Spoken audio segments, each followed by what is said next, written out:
O homem vai passar a ser liderado pelo poder do Espírito Santo, de maneira que ele recebe poder divino para fazer milagres que os antigos fizeram. Josué conseguiu parar o sol, Josué conseguiu parar a lua, não porque o Espírito de Deus estava dentro de Josué, mas porque o Espírito de Deus era com Josué. Nós vamos olhar para um profeta que a Bíblia está dizendo que não existirá um profeta semelhante a ele a não ser Cristo. Estamos a falar exatamente de Moisés. Moisés foi até o monte, orou ao Senhor, buscou a presença de Deus. E a Bíblia fala que quando Moisés saiu do monte, o seu rosto estava resplandecendo de uma forma tão grande. E a Bíblia fala que quando as pessoas viam a Moisés, eles começavam a fugir de Moisés, porque a glória de Deus era grande na vida de Moisés. Porém, você vai perceber que o Espírito de Deus não estava dentro de Moisés. O Espírito de Deus estava sobre Moisés, porque o sacrifício dos animais, ele não era suficiente para remover o pecado. Ele simplesmente servia para cumprir o pecado. E você vai perceber, amada igreja do Senhor, que depois da época, porque o primeiro homem a sacrificar, quem sabia Abraão, bom, quem sabia não, mas na Bíblia ele menciona como Abel e Caim, os primeiros homens a sacrificaram o Senhor. E a Bíblia fala que o sacrifício de Abel subiu como cheiro suave a Deus. Quer dizer que Deus havia aprovado o sacrifício de Abel. Só que depois desse tempo passar, veio uma outra época, que é a época dos tabernáculos. Os tabernáculos estavam divididos em 3 partes. Ele tinha o pátio, o lugar santo e o lugar santíssimo. Ele tinha o pátio, o lugar santo e o santo dos santos. O que significa que no pátio poderia ficar os filhos de Levi. E tinha lá, primeiramente, o altar do sacrifício, que era o altar de bronze, em outras traduções. Naquele altar era onde sacrificavam os animais. Mas em frente tinha a pia de bronze, que era onde os sumos sacerdotes lavavam as suas mãos. Era no pátio onde todo mundo se encontrava. Só que quando eles marcavam mais um outro pé, eles entravam até o lugar santo. Chegando até o lugar santo, no lado esquerdo tinha um candelabro, em outras palavras, o candeeiro que dava luz para o lugar santo.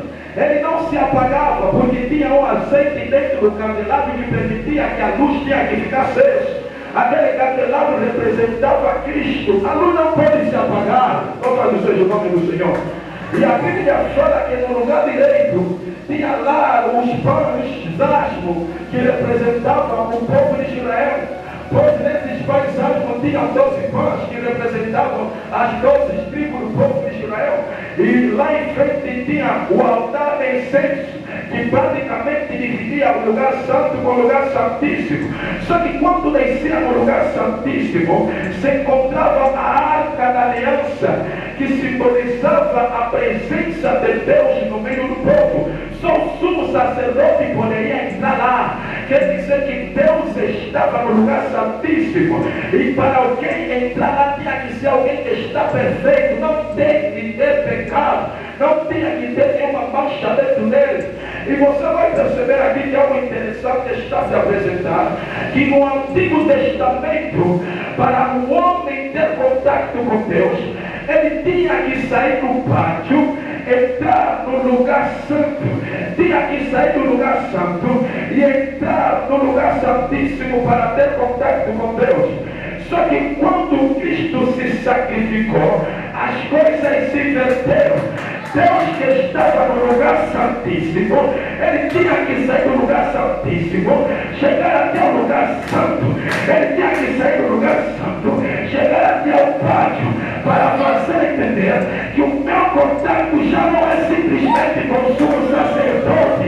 O meu contato é com todos aqueles que se encontram no pátio. O Espírito de Deus está aqui. Você vai perceber que agora a lei estava sendo retirada.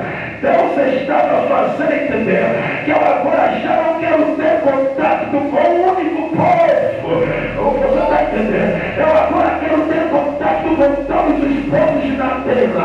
Eu vou olhar para ali, eu quero ter contato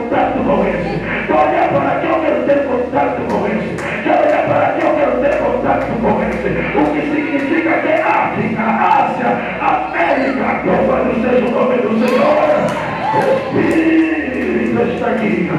O Senhor agora tem contato com todo mundo. A Bíblia está fazendo entender a nova igreja do Senhor, porém que antes disso, o sacrifício era tão imperfeito que servia simplesmente para cobrir o pecado do homem. O sacrifício não retirava. Por esta razão, a Bíblia está dizendo no livro de Hebreus, capítulo de número 9, se eu não estou errando, ela está fazendo entender que nenhum sacrifício de morte, nenhum sacrifício de animal, ele poderia remover o pecado do homem. O quão imperfeito, amada igreja do Senhor, é o animal para tirar pecado. Como é que um animal vai tirar pecado do homem?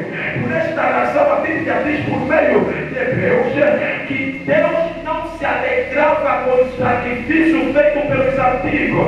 Por que Deus não se alegrava? Porque o sacrifício não era perfeito. Porque se assim, se Deus se alegrasse, o Espírito não permaneceria em cima, o Espírito poderia entrar.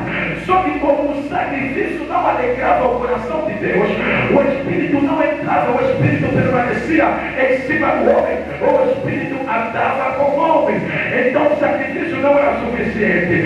Mas a minha Bíblia está dizendo que por meio do sacrifício de Jesus Cristo, o sangue de Deus trouxe uma conexão entre aquele Espírito que saiu e entre o homem que se perdeu. Quer dizer que quando Jesus estava na cruz, a Bíblia fala que Jesus estava sofrendo, estava sendo levado como ovelha ao matadouro. Porque você perceba comigo que as ovelhas do Antigo Testamento nunca pediram para ser sacrificado. Você se abriu o entendimento das ovelhas, quem sabe eles vão falar: eu não quero morrer, eu não quero ser sacrificado pelos meus pecados, me deixa viver, pecador, porque eu tenho que morrer em teu lugar. Isso é injustiça. Quem sabe eles não queriam, mas quando olhamos para João está dizendo que tu és o Cordeiro de Deus que tira o pecado do mundo. Porque Jesus não é o sacrifício que foi buscado para ser morto. Jesus é o sacrifício que veio para morrer ao teu lugar. O Espírito do Senhor está aqui. A minha Bíblia está me ensinando que Deus está olhando a sua santidade e está perguntando: a quem enviaremos? E quem é que há de ir por nós?